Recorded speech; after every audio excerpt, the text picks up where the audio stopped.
avoir lieu. Je vous remercie. Merci beaucoup, Monsieur Lisek. Pour 2 minutes, Madame Vergiat. Merci, Monsieur le Président. En Thaïlande, les affrontements entre chemises rouges et chemises jaunes ne sont pas nouveaux. Le pays est particulièrement instable depuis le coup d'État militaire de septembre 2006, qui a chassé du pouvoir Thaksin Shinawatra, milliardaire populiste, frère de l'actuelle Première ministre, accusé par l'opposition de tirer les ficelles du gouvernement actuel depuis l'étranger et soupçonné de corruption. C'est un blocage constitutionnel qui avait amené les militaires au pouvoir en 2006, et l'on peut craindre aujourd'hui que le scénario se répète. Depuis octobre 2013, l'opposition tente par tous les moyens de déstabiliser le pouvoir en place. La Cour constitutionnelle, la justice, la commission électorale sont aux mains de cette opposition sur la base de nominations faites au moment où l'armée était au pouvoir.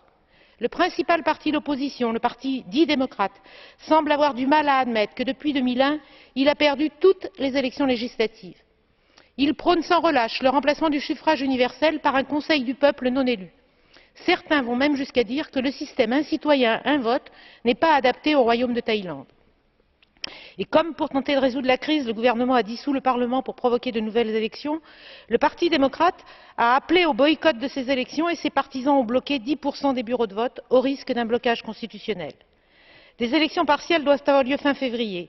Il vaudrait mieux que tous se préoccupent vraiment de l'intérêt de la population thaïlandaise si on veut éviter une crise comme celle de 2010 qui a coûté la vie à 90 personnes et fait plus de 1900 blessés.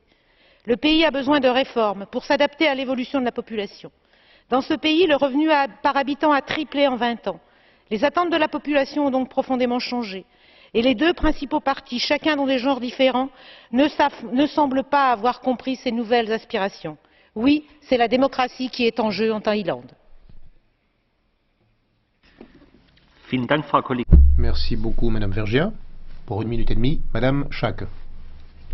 Merci, Monsieur le Président, Monsieur le Commissaire, chers collègues. De nombreuses mesures non démocratiques ont été prises par le gouvernement thaïlandais. Elles ont entraîné des manifestations massives dans un pays au demeurant pacifique. Le gouvernement écarte son